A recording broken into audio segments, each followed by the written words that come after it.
Hello everyone and welcome back to 80 Days, a wonderful game about travelling across the world. We do not have time to wait because time is moving on. We have 80 days to get to where we need to. So we can get to Athens, but we can't leave there till tomorrow. We don't have any other ways of leaving Budapest at the moment. So what we're going to do, we're going to go into the market, have a look and see if there's anything that we need. A neck cushion could be useful for when we go flying later on down the line. Heavy storm set, dusty road set, 5 grand in Moscow. I don't think we're going to be heading that way, so I think that's fine. I think that's all we need. And we'll be heading down to Thessaloniki and probably down to Athens later on. Then we'll see if we can get a train across or a boat across to Izmir, or maybe even down to Alexandria. Although something tells me that's a long way around, so we might have to. We'll have to see how we go and how things go. But we're on day 8, and we just need to ensure that we don't spend too much time chatting because we've just got to get going. A dusty jacketed Englishman at our hotel recommended a restaurant called Clemens to Monsieur Fogg. The Magyars had made an excellent broth, he promised. Ominous words indeed. I'd never really been one for advice from dusty jacketed fellows. Nor for that matter, Englishmen, on the subject of gustation. Monsieur Fogg was set on the matter, however. I concealed my trepidation with professionalism. We settled to dinner at Clemens, where our soup arrived in a gleaming silver tureen. My master, a man of impeccably high standards, even remarked upon the turene's flawless polish, at which point it exploded. Splattering myself, Monsieur Fogg, and an extremely bewildered waiter, in admittedly delicious salmon broth. A fellow diner had been struck by the edge of the tureen lid and was bleeding from his temple. I rushed to his aid, see if we can get anything useful out of this, pressing a napkin to his head while my master looked on unperturbed. The head chef by this time emerged from the kitchen. He pointed towards the wall and began a voluble rant which needed little translation. The broth had splattered the ivory wall in the intricately curved shape of a lily, unmistakably the symbol of the Artificers Guild. Let us beckon over a waiter, who attempted an apology in a mix of halting English and German. "Never mind that," I cried. "The lily," I exclaimed. "Indeed," he said miserably, "the guild has gone too far this time." I looked around at the chaos caused by a single bowl of exploding soup. "What did you do to the guild?" I inquired. The waiter sighed. "They were banned by the Emperor so we could make our own imperial automata outside of their control. The guild is growing more vocal in its objections. Personally, I thought that such matters smacked... I thought that the guild was growing heavy-handed. It was one thing to have a political dispute with the state about the production of automata. It was quite another thing to start brewing perfectly delicious dinners. We stayed for the main course, but did not enjoy it. The incident had rather shaken my confidence, and I could now see even my master was concerned. How many more exploding broths could our precarious journey survive? We've become courageous, but our funds have gone down a little. And we need to depart for Athens. It's going to arrive tomorrow, so that does give us a little bit of time to get going on the wonderful Orient Express, of course, from Budapest through Thessaloniki down to Athens. The Orient Express company ran a spur line from Budapest that swept down the length of Europe to Athens. It originally stopped midway at Belgrade. Since that city's almost total destruction, I don't think we need to stop in Budapest, really. So the lack of station was of little consequence. Relations with Foggs have strengthened slightly. Wonderful. Let us converse and see what we can find out about Athens. I'm not overly sure of my route, and I don't very well know this part of the world as much. But Athens to Dubai would be a useful place to go to. Or perhaps Athens to Tunis. Okay, she has to go. That didn't quite go to plan. And here we come into Belgrade. Despite knowing to expect it, I could not help but gasp as we passed through the empty husk of Belgrade. It seemed only home to ghosts. It was a perfectly preserved museum exhibit. To all appearances, one might believe that there had never been people here at all. Quite what had happened, no one knew. The roads, houses, viaducts were all still standing. The gas lamps still burned on. But not a single voice cried out, and not a door or shutter moved. I asked Monsieur Fogg for his thoughts, and he sighed. I fear that our age is seeing a great experimentation in warfare, much as in every other walk of life. I hope you are wrong. Yet I am not, he replied, but at least the trains move faster. His answer seemed to me as bleak as Belgrade itself, but as the Orient Express left it behind, it carried us towards a long evening of gentle wines and candlelight, which went some way towards lightening the soul. Okay, we're going to head down here towards Thessaloniki. Let us speak with Mr. Fogg, because his health is a little low, and we could do with getting that back up for some of the longer trips around the later bits of the world. We arrived at Thessaloniki in northern Greece in the morning. A few passengers disembarked, but we stayed put. We just need to keep going as far as we can, intending to reach Athens and then take one of the many sea routes into Turkey or Egypt. The journey to Athens took the rest of the day. I think the gauge of the rails grew narrower as it negotiated the winding cliffsides of Greece. This country appears to be entirely made of coastline. It is a wonder there are many buildings here at all, or a more delightful spot I cannot imagine. We'll go with a more delightful spot I cannot imagine. We were well catered for, of course, and arrived feeling most refreshed. Then Monsieur Phileas Fogg is saying, I'm in roaring health, but we must make haste.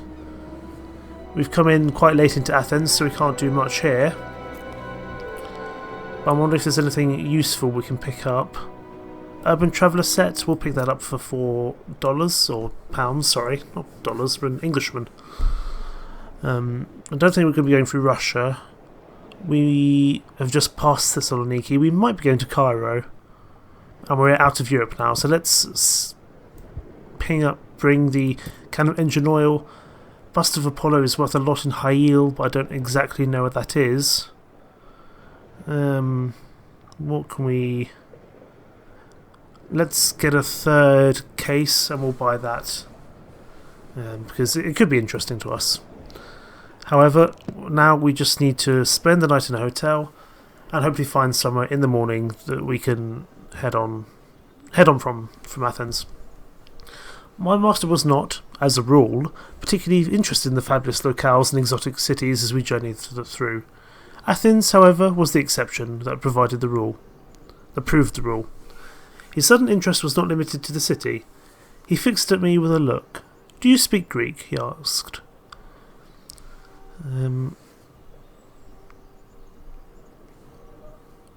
Let us pretend we do speak Greek. I had spent a glorious summer with the Greek contortionist who could do the most elegant arabesque penchee. Not really, I hedged, unfortunately.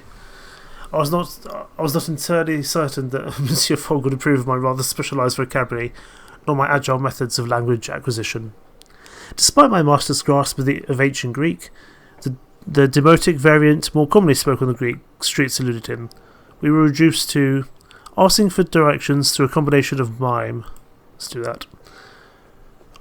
Apposite questions from Homer, and half-remembered flattery. We picked our way through the labyrinth streets of the Plaka and up to the Acropolis. I gazed at the Parthenon's columns. It was a magnificent sight, even in ruins. I could only imagine how it would have looked 2,000 years ago, the jewel in the crown of the Athenian Empire. It is exquisite, I breathed, interrupting Monsieur Fogg's silent reverie without quite meaning to. Alas, our quiet, companionable moment did not return. As we stood admiring the architecture, I was rudely knocked into by a small man with thick glasses. I caught his arm in case he should fall, and he smiled and thanked me quickly. My apologies, he murmured. Too occupied by the sights, perhaps, I suggested cheerfully, and the man smiled. I've seen it many times before, though yes, it is most impressive. He put out his hand to shake. Dmitry Sophos. I am the owner of a modest shipping freight company based here. And where would you sail? I inquired. And Sophos smiled and pulled a pamphlet from his jacket that detailed the routes and timings. One of the most interest was a boat sailing to Cairo, which was leaving the next day. I thanked him and promised to see him in the morning. He beamed and wobbled away. A man with sea legs, I observed. Monsieur Fogg, still gazing longingly at the Parthenon, did not reply. I doubt he noted in a word the entire exchange. Okay, so we've learned now to get down to Cairo, but we could also go over to Izmir. So we're learning some new ways. We can let us depart. We can get to Cairo today. Done. We just need to get going. We're going very diagonally across the world. We need to start heading up north again, I think. We found our way to Sophos' ferry terminal in good time and waved a greeting to the owner, who was visiting to inspect his fleet. Passepartout, he cried cheerfully. You will join me and drink some Retsina? Monsieur Fogg lifted an eyebrow but said nothing. That would be most enjoyable, I told him. Never one to refuse a toast. My master shook his head just the tiniest fraction before spying a local cafe and placing him down outside it. I would not normally abandon my master, but there was something in Sophos' manner that hinted at more than just a desire for society, and my instincts were quite correct. He leaned forward. Listen, Passepartout, I could use a man like you, discreet, loyal. I laughed politely, thinking this little man's spectacles were perhaps not thick enough. It's no laughing matter, he hissed seriously. One of the men who works for me in Atlanta, or Antalya, is a man named Fontaine. Huh. Maybe it's the same Fontaine from Bioshock. He's meant to manage the import and export of black olives, so I don't think that is all he's importing. Why don't you ask him, I asked. Sophos shook his head. There's no way I can walk into his dockyard and find out the truth. I own his dockyard. No, I need an outsider. A stranger, someone who cannot be connected to me, but with a keen eye and an honest streak. Then I met you, young Passepartout. Tell me, will you help me? Where is Antalya? Is that going to be useful for us? But we're going to Cairo, not Antalya. He waved that away.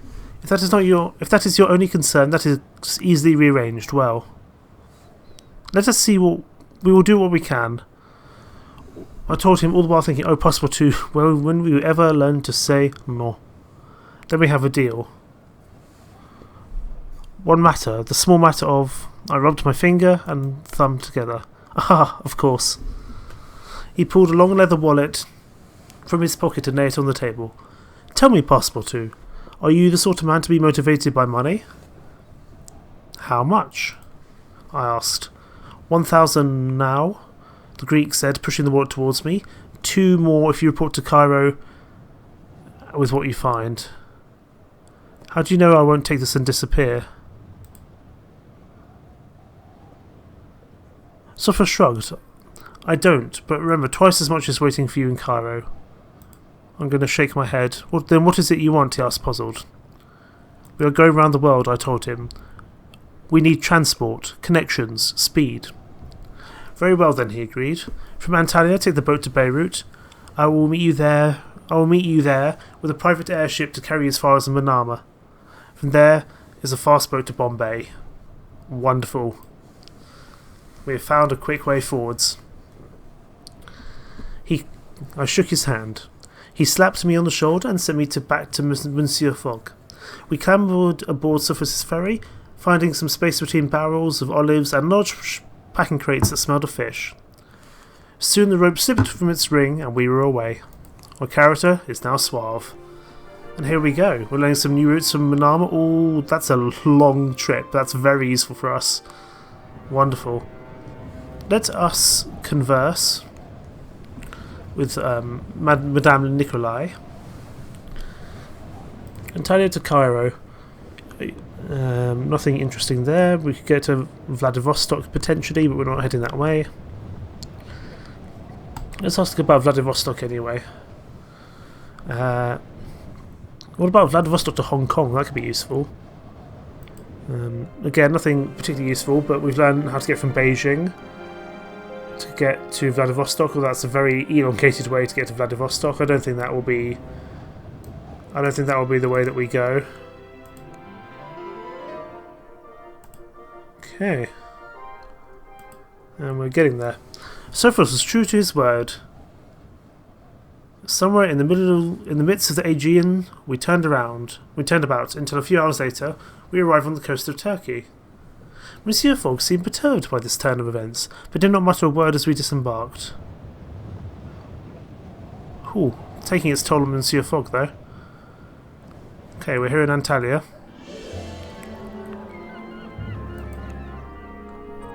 We can head to Beirut today. I kind of want to get to Manama because then we can head down to India. So let's head to Beirut. Earliest departure's not till tomorrow. Okay. Let's head into Antalya. Let's go to the market, see if there's anything here which is worthwhile. Let's get the Indian timetable, as we're going to be heading to India probably. And let's pick up these leather braces as well. Okay, there we go. New routes discovered from Quetta down to Karachi. Wonderful. Well, this is the one I wanted. Bombay through to Calcutta, maybe. That could be useful. Or potentially Bombay. So lots of different train routes that we could take. Let's have a quick look here. We could get from Bombay to Madras, although from there I don't know quite where we'd go. Alternatively, we could go from Calcutta and maybe end up at Hong Kong, and then Hong Kong would be a pretty straight stretch over to the US and then even further back over to Europe. So I think we might do that. Oh, such a gorgeous game, it really is. So we're in Antalya. I think we will be heading down to Bombay as soon as we can. So we're going to spend a night in the hotel here, recover some of Monsieur Fogg's health.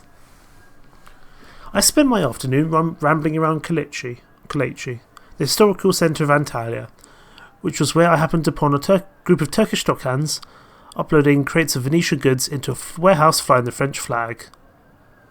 They had a passable grasp of French, no doubt in a prerequisite of working for their French employer, one Monsieur Fontaine. Though we've never met him, one of them added bitterly. I'd found Monsieur Sopho's curious Monsieur Fontaine, after a fashion at least. Is he a good employer? I asked politely, trying to discover what I could, but my manner raised immediate suspicion. Why do you ask? A dockhand fired back, crossing his arms. Perhaps you are Monsieur Fontaine. My name is Passepartout, I protested. A likely story that was their retort. That's not even a real name.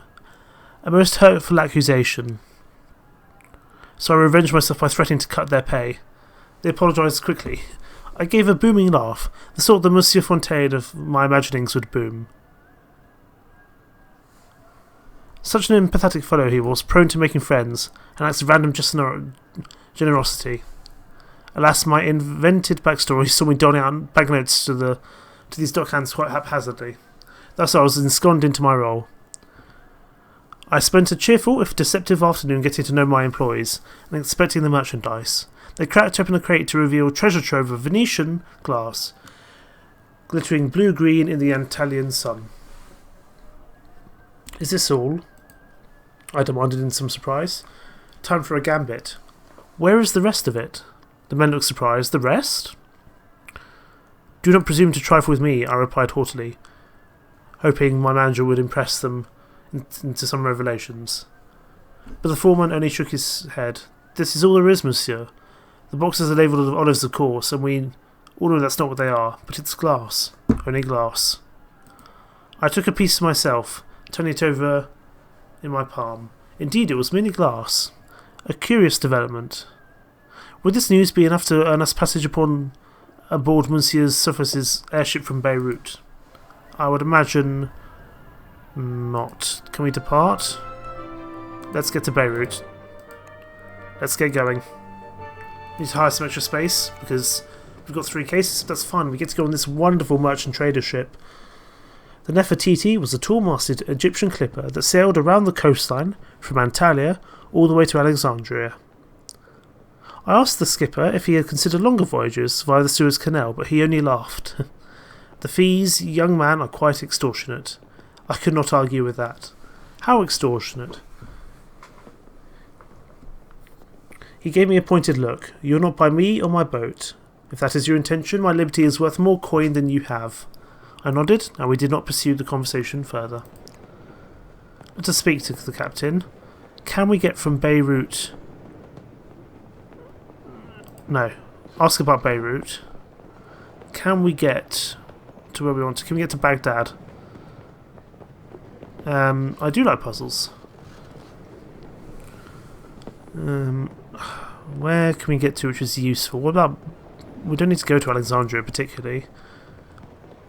What about Beirut to Hail? Okay, so it can be made there, which is lovely. And what about Hail through to Manama? Okay, so we learned some new routes here. Oh, Hail was where we have that piece to sell, isn't it?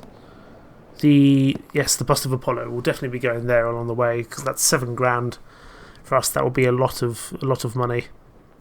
The evening drew on, and the crew served gin stings with great cheer. The captain nodding to me as the liquor was poured. "Enjoy," he called, "for as long as you are with us." I saluted him with my glass and savoured the cool drink as the sun went down in fire and smoke across the sea. And we've made it into Beirut. Wonderful. We can complete our city dweller set here, okay. Anything else particularly interesting? Oh, we've got 4 cases now. Let us sell the Indian Chime train. Actually, no. What can we sell which isn't that useful? Let us sell the Urban Traveller set, and we'll move the Venetian glass over here. I don't think we need that extra case, really. And we're going to plan to head down to Hail. Oh, departs in 2 days. No charge tomorrow. Wonderful. That's better. But I imagine we're going to have something to do with Sophos and his Greek and his shipping company. So let's spend the night in a hotel, restore some more of Monsieur Fogg's health, and we'll see what happens. We found no true hotel, only a boarding house of rooms around a central courtyard in which a fountain danced and various people sat and talked in hushed tones. As I looked about, I found something suspect in every pair of eyes I met, so naturally I retired quickly, wanting to avoid trouble. But their voices seemed to echo around the structure and into my dreams. I placed a pillow over my head and stayed put, but my eyes would not close, as though someone had propped them open with toothpicks. Finally, I opened the door and shouted for the chatterers to be quiet, only to find the shock that the courtyard was quite empty. The whisperings were just the flashing sounds of the fountain's water jets. From the other side of the room, Monsieur Fogg murmured, "Are we departing early?" "No, monsieur," I replied apologetically, and let the door fall shut. Returned to sleep. "Quite so," my master remarked, and then, most vexingly, immediately dropped to sleep. A most irritating habit which I have noted on many a sleepless night. I lay back down, cursing my imaginings, and sweated my way to dawn. Let us depart for Hail. Wonderful. I want to sell this piece in Hail because that's going to almost double our funds, which would be really lovely. I guess Sophos didn't really come through, but that's fine. We'll find another way around. We departed Beirut on an Ottoman Gaelic ship. The envelope was painted all over with interlocking geometric patterns which continued into the corridors inside. The lights flickered a little, a very distinctive coal gas yellow, unsurprising perhaps, as the Gaelics were coal gas rather than steam powered. A useful feature since so much of the Ottoman land was desert. Let us converse. We actually want to head to Manama, so this is going to be useful. Can we get from Huithril to Manama? Begin the conversation. Please say we get to Huithril to Manama. Never mind that some buyers will pay well for enchantment oil from Manama. What about Huithril to Riyadh? Is that going to be possible? Indeed, you can get to the Riyadh from Huithril by the caravan of Lady Blunt. Okay, so we've learnt a new way down to Riyadh. It's not perfect, but it's going to be helpful in some aspects. I looked into the control room, more spacious than the European standard, but certainly arrayed with altimeters, gas valve controls, inclinometers and gyroscopes. I waved to the captain, who cast me a weary look and signalled for a crewman to attend me. "Can I help you?" the crewman asked in passable French. "This is a remarkable ship," I enthused, and his expression lightened. "She has twin propellers and an Al-Safa coal gas motor, one of the first ever designed," he boasted. "She was one of the first airships built for war, though now she is transport. The Gaiacs are the safest ships in the Ottoman air fleet." "How fast can she go?" I asked privately, rather doubtful. "Cruising speed is a steady 120 kilometers per hour. He gave me a wink. "But we are capable of 150 in emergencies. Quite an astonishing speed for a luxurious appointed ship." A low buzzer began to sound, and the captain began barking orders as we descended. The crewman excused himself, and I paced the observation deck until we arrived at our destination, the desert settlement of Huithril in the Square El Rashid Emirate. I imagine that's the Al Rashid Emirate. And here we are. We've made our way into Huithril. Wonderful. So we can plan. That departs in 3 days. How much is that going to cost us? 2,400 for tomorrow. Done. It's probably a little expensive, but we need to get back into Huithril and we need to go to the market before it closes. Let us sell our Bust of Apollo. Wonderful. And we can get the Ottoman Railways timetable, which is also always useful, I think.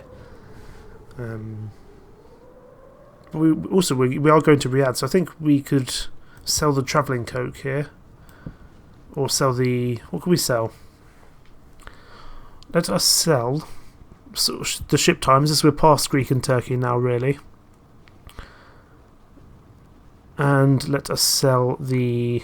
oh, we're going to be going to Riyadh, so that's definitely worth it. Let us sell the neck cushion, I think. So we'll move the Indian timetable up here, with the leather braces over here, and we can buy the olive oil. Wonderful. So now we've got a lot of money, and we can learn about some new routes. Perfect. I don't think any of them could be particularly useful for us, but we might be able to find a couple of useful ones. From Wadi Halfa down to Khartoum, it doesn't seem like that was overly useful indeed. We have indeed made some excellent sales, my master passepartout. Huithril was the capital of the Al Rashid Emirate, crowned by the newly constructed Balsam Palace, a grand structure over 3 stories, with lush gardens flourishing amidst the sand and dust. Its charm surprised me, though it should not have. I suppose, why should a palace not be beautiful? Balsam Palace, unusually for a word I cannot say of its sorts, did not dominate the town, but sprawled gently into a bustling souk. Traders from all lands and sects intermingled easily under the protection of the progressive emir, Talal bin Rashid. I approached the cool central tent. The interior was covered with scuffed silk carpets, upon which were scattered orange and red embroidered cushions for seating. Monsieur Fogg was seated rather stiffly, conversing with a team of caravanners. I seated myself beside him without asking permission, which he clearly regarded as a slight. The caravanners were Bedouins of the Al-Bawali tribe, and their sheikh was mounting an expedition into the Rub al-Khali desert. Nasser was the only one who spoke English, and so was their representative. We seek the ruins of the fabled lost city Iram of the Pillars, the city of temples. I remembered the tale from the Book of 1001 Nights, a story much like Babel, an arrogant king, an ignored prophecy, A thorough divine smelting. A city driven under the sands. A legend, I remarked doubtfully. That is not for me to decide, Nasser said, clearly in agreement with my assessment. My sheikh commands us to search for the city in the desert, and so we shall. Our expedition leaves at dawn. Join us if you will, it is of no matter to me. He bowed his neck slightly, and left along with his fellow tribesmen. I turned to Monsieur Fogg. The Bedouin are an interesting people. Quite, Monsieur Fogg remarked opaquely. He said little else until a hearty meal of stewed goat and rice later. He suggested that we retire into our rooms. I had a suspicion that here would be the last night's rest I would have for quite some time. So we could go all the way down to Rub al-Khali, but I don't think that's quite where we want to be going. I think we want to head to Riyadh because we've got a lot of stuff to sell. Wow, that's gonna really give us some issues. Hang on. Is the stuff we're gonna sell really worth it? The olive oil was worth some in Riyadh, as is something else. The can of engine oil, it can't be worth that much. Whereas this, does this get us anywhere useful? That gets us even more. Oh boy, is there anywhere else we can go from Huithril? Anywhere at all? Can we explore? We can wait the time out, but I want to learn if there's some new routes at all. I spent a few hours in exploration, learning ways in which we might travel onwards. So we could head up to Baghdad. But there's no way of travelling out. And that's also pretty tough, and we're just in a very inhospitable part of the world. Is there no way we can get to Manama from... You know, we're going to Rad, we're going to do it. It's going to be very wearisome, but we just need to get going. Here we are as part of Lady Blunt's caravan. To my surprise, the caravan train to Riyadh was led by an aristocratic Englishwoman wearing Bedouin robes and sitting astride a chestnut mare. She did not care to greet us personally, but one of the caravanners told her my name was Lady Anne Blunt, and she harboured an obsession for Arabian horses. We need to give Monsieur Fogg some attention, because it's going to be a long trip, and it's going to really hurt his health. 8 lightly loaded camels were roped together in a train. We will be travelling fast and hard for Riyadh, Lady Blunt announced. The 2 camels at the back of yours, gentlemen. Do not slow us down. I watched the caravan as they mounted, which was lucky, as there's clearly a trick to mounting a camel.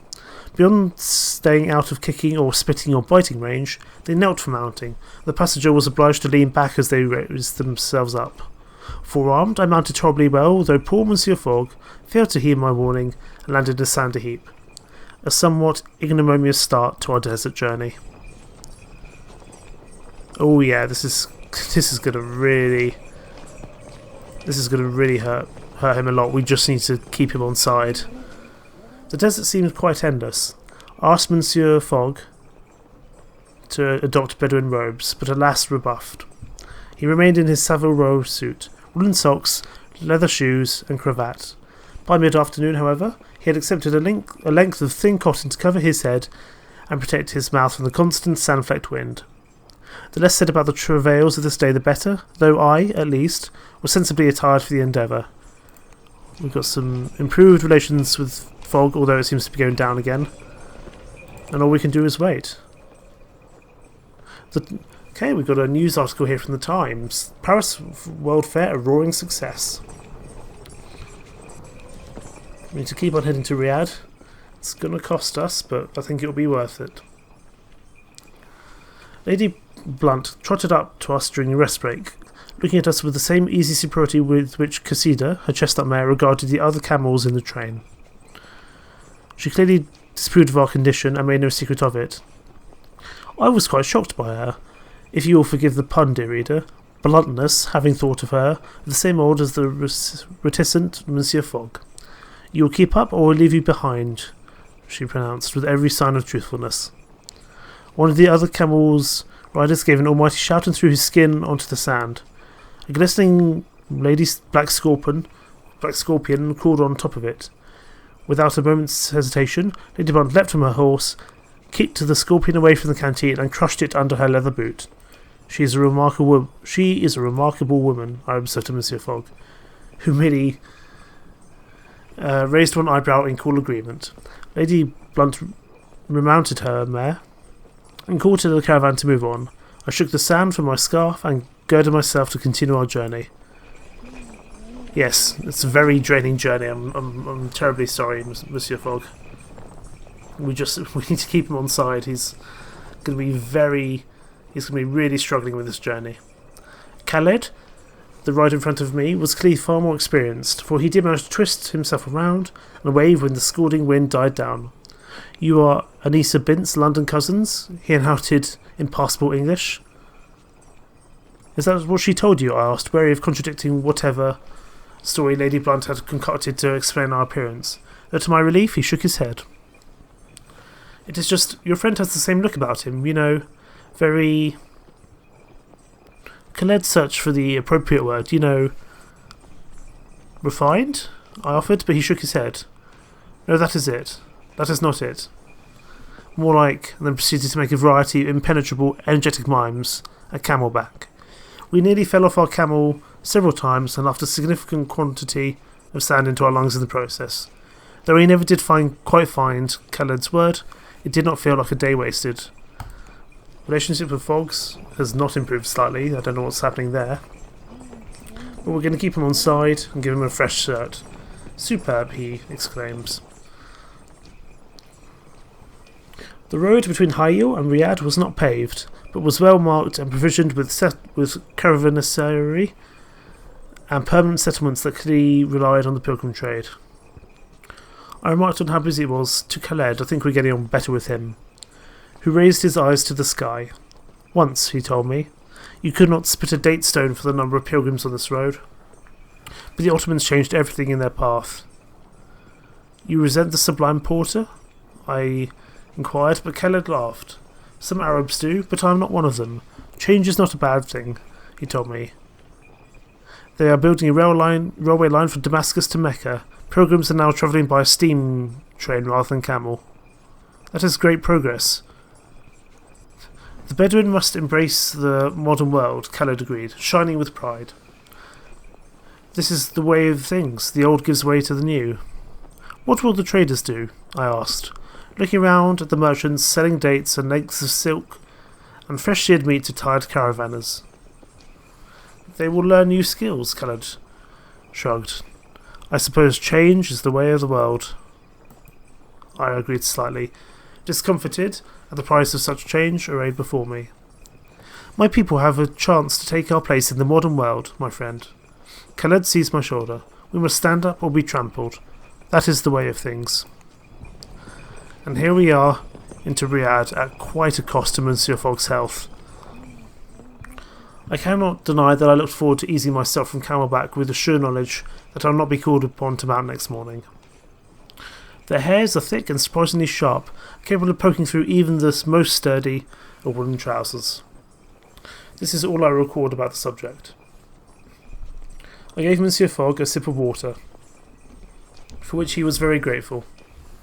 So you would not have known it without a practiced eye. Oh, rather grateful, not very grateful. As we reached the outskirts of the town of Riyadh, Lady Blunt unroped her mare and dropped back to bid us goodbye. My grandfather would have left you in the desert and not looked back, she informed me without inflection. You are lucky I am not him.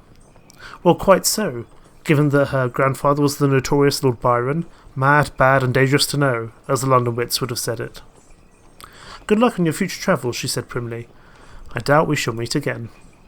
Khaled, rather more practically, gave me the name of his uncle in Riyadh, and so armed, we entered the small town of pale, sand-smoothed buildings on foot.